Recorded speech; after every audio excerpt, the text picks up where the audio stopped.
உங்கள் favourite TV ஷோக்களை இனி miss பண்ண தேவையில்லை. ZEE5 இல் முற்றிலும் இலவசமாக காணுங்கள். இங்கேயும் எப்பொழுதும். ரேவதி கல்யாணம் நடக்கும்ங்கற, ஆனா மாப்பிள்ள மகேஷ் இல்லன்னு சொல்ற. கல்யாண வேலையும் ஒரு பக்கம் நடந்துகிட்டு இருக்கே, அப்ப மாப்பிள்ள தான் யாரு? மாப்பிள்ள தானே.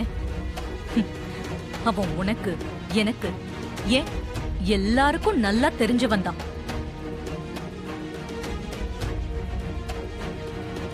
அவன்தான் ரேவதிக்கு மாப்பிள்ள. ரொம்ப பொருத்தமானவன். அவனதான் நான் ரேவதி கழுத்துல தாலி கட்ட சொல்ல போறேன். வேற மாப்பிள்ளையா?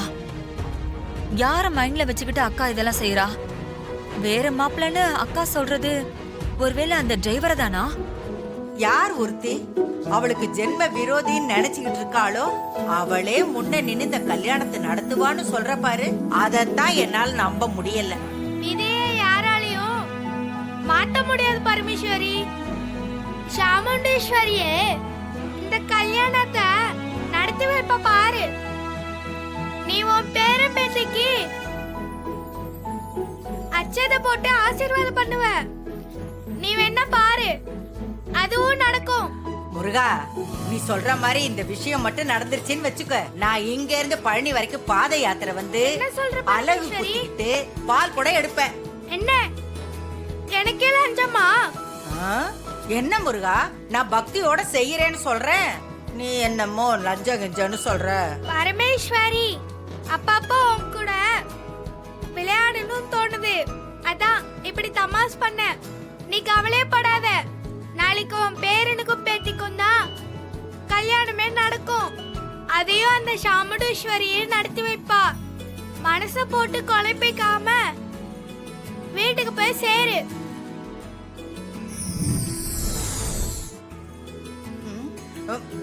முருகா, போயிட்டியா? எப்படியோ வந்ததுக்கு நல்ல செய்தியா சொல்லிட்டேன். என் பேரனுக்கும் பேத்திக்கும் நல்லபடியா கல்யாணம் நடக்கணும். அவங்க 2 பேருக்கும் ஆசீர்வாதம் பண்ணி நான் என் கையால அட்சதை போடுவேன்னு சொல்லிட்டேன். இதுக்கு மேல நான் சந்தேகப்பட மாட்டேன். நான் சந்தோஷமா வீட்டுக்கு போறேன். நீ சொன்ன மாதிரியே என் பேரனுக்கும் பேத்திக்கும் கல்யாணம் நடந்துடணும் முருகா. நடக்கும் முருகா, நடக்கும்.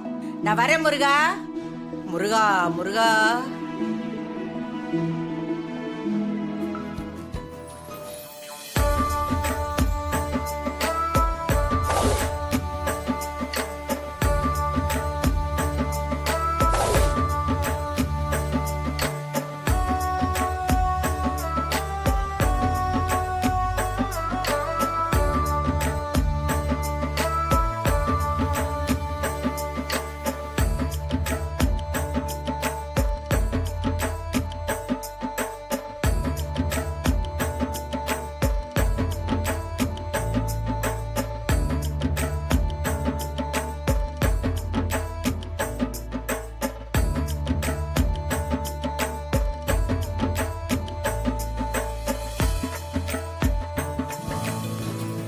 என்ன எல்லாரும் உங்களுக்கு தேவையான ட்ரெஸ் எல்லாம் எடுத்து வச்சுக்கிட்டீங்களா?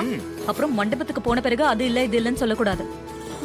அது எல்லாமே மண்டபத்துக்கு அனுப்பிச்சாச்சுமா. ரேவதிக்கு தேவையான ட்ரெஸ் நகையெல்லாம் தனியா எடுத்து வச்சிட்டீங்களா? அவ கல்யாண பொண்ணுங்கிறதுனால நீங்க தான் எல்லாத்தையும் பாதுகாப்பா வச்சுக்கணும். அதெல்லாம் நாங்க பாத்துக்கிறோமா, எந்த பிரச்சனையும் வராது. பிரச்சனை வரும்லாம் சொல்லல, மணமேடையில எல்லாத்தையும் கேட்கும் போது டக்கு டக்குன்னு எடுத்து தரணும். அப்புறம் வந்து அது இல்ல இது இல்லன்னு சொல்லக்கூடாது, சரியா? அதனால எல்லாத்தையும் கரெக்டா வச்சுக்கோங்க. இது இது இவங்க கிட்ட இருக்கணும்னு ஒரு பிளான் பண்ணி வச்சுக்கோங்க, புரியுதா?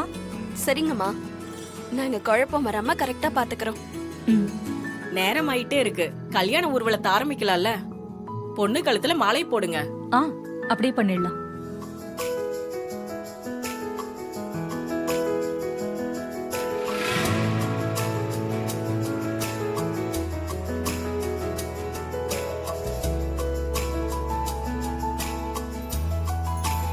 சரி, மாப்பிள்ளை எங்க? அவருக்கும் மாலையை போடலாம்ல.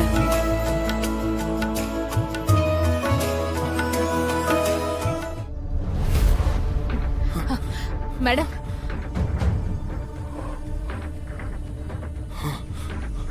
சாரி மேடம், வரதுக்கு கொஞ்சம் லேட் ஆயிடுச்சு. பரவாயில்ல பரவாயில்ல. மாப்பிள்ளை கழுத்துல மாலை போடுங்க. போய் போடுங்க.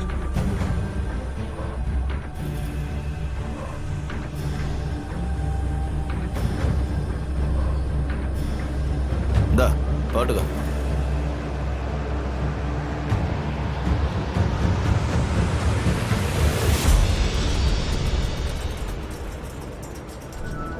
ரேவதி, நீ போய் கார்ல உட்காரு.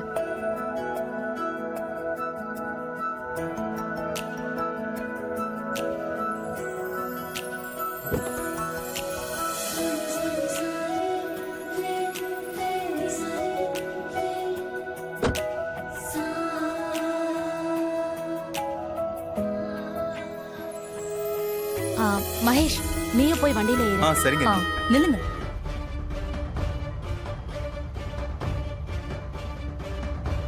நீங்க கார்ல ஊர்வலமா போக வேண்டாம். ரேவதி மட்டும் போட்டும்.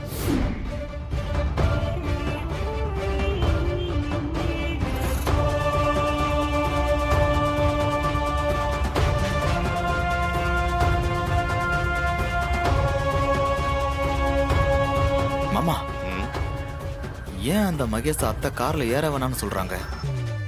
நமக்கு தான் அவனை பத்தின உண்மை தெரியும். அவன் ஏற வேணான்னு நாம நினைச்சா அதுல ஒரு லாஜிக் இருக்கு. ஆனா அத்தை ஏன் அவனை ஏற வேணாம்னு சொல்றாங்க? அதுதான் எனக்கும் ஒன்றும் புரியல மாப்பிள.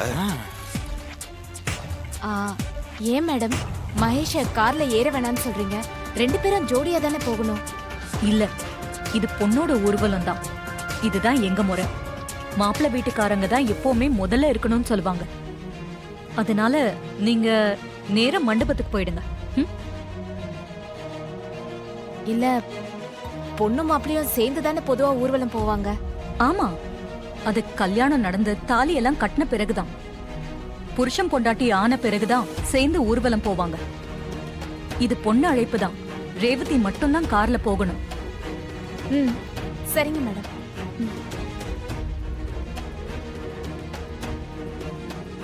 இன்னொன்னு சொல்றேன், நல்லா கேட்டுக்கோங்க.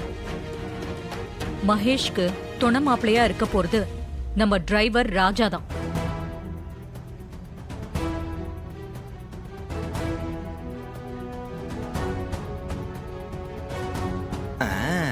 மாப்பிள்ளை கூடவே இருந்து எல்லா வேலையும் பார்க்க போறது ராஜா தான்.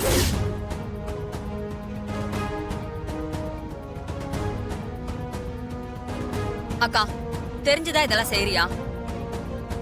மாப்பிள்ளை தோழனா சொந்தக்காரங்க முறையில இருக்கிறவங்க தானே இருப்பாங்க. இந்த டிரைவர் நமக்கு சொந்தமே இல்லையே. சம்பளத்துக்கு வேலைக்கு வந்திருக்கிற வேலைக்காரன் இவனை போய் தொண மாப்பிள்ளைன்னு சொல்றத என்னால ஏத்துக்க முடியலக்கா. சந்திரா, இவன் டிரைவர் இல்ல, என் தம்பி மாதிரி. அன்னைக்கு ரேவதிக்கு நலங்கு வச்சப்போ கடைசியா ராஜா தான் நலங்கு வச்சான். அன்னைக்கு என் தம்பி முறையா நினைச்சுதான் நான் இவனை வைக்க சொன்னேன்.